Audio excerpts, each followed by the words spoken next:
आपको याद होगा पिछले वर्ष नवंबर में जब दुबई एयर शो के दौरान हमारा स्वदेशी made in India fighter jet Tejas crash हुआ तो तुरंत दुनिया का एक ऐसा वर्ग एक्टिव हो गया जो हम पर सवाल उठाने लगा। कई बड़े बड़े एक्सपर्ट्स ने तेजस की टेक्नोलॉजी को लेकर सवाल उठाने शुरू कर दिए। खबरों में एयरक्राफ्ट की टेक्नोलॉजी, तेजस की विश्वसनीयता और इंडियन एयरफोर्स के पायलट्स की ट्रेनिंग पर बहुत लोगों ने सवाल उठाए। कई लोगों ने इस दुर्घटना के लिए इस एयरक्राफ्ट के पायलट को भी दोष देना शुरू कर दिया था। आजकल हथियारों की दुनिया ब्रांडिंग से चलती है, विज्ञापनों से चलती है।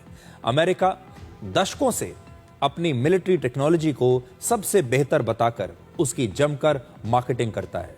आपने देखा होगा हॉलीवुड की जो फिल्में होती हैं उनमें भी कैसे वो अमेरिका के फाइटर जेट्स की मार्केटिंग करते हैं, अमेरिका के वॉरशिप्स की मार्केटिंग करते हैं, नासा की मार्केटिंग करते हैं। उनकी हर फिल्म में अगर आप देखेंगे तो आप ये पाएंगे कि अमेरिका में जो भी हथियार बनते हैं, चाहे वो फाइटर जेट्स हों, चाहे वो वॉरशिप्स हों, एयरक्राफ्ट कैरियर हों या फिर उनकी गन्स हों, कुछ भी हो, वो अपनी हॉलीवुड की फिल्मों में उसे शोकेस करते हैं और दुनिया भर को दिखाते हैं कि हमसे बेहतर हथियार किसी के पास नहीं, हमसे ज्यादा शक्तिशाली सेना किसी के पास नहीं।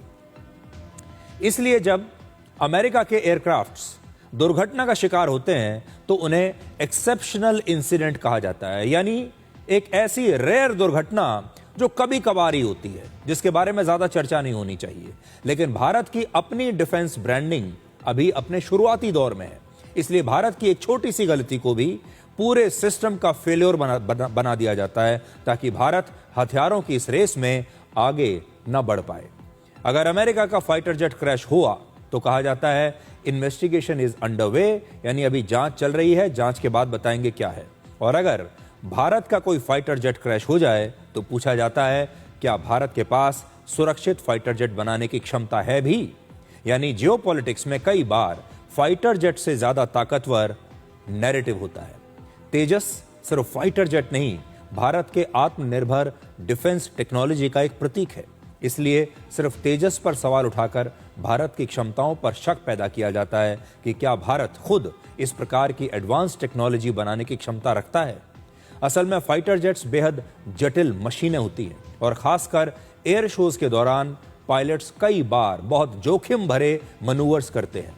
ऐसा करके उस फाइटर जेट की क्षमता को दिखाया जाता है, लेकिन कई बार इस कोशिश में ऐसी दुर्घटनाएं भी हो जाती हैं। दुनिया की लगभग हर बड़ी एयरफोर्स, चाहे वो अमेरिका की हो, रशिया की हो, फ्रांस की हो या भारत की हो, समय समय पर एयरक्राफ्ट के इस प्रकार के क्रैशेस का सामना करती रही है।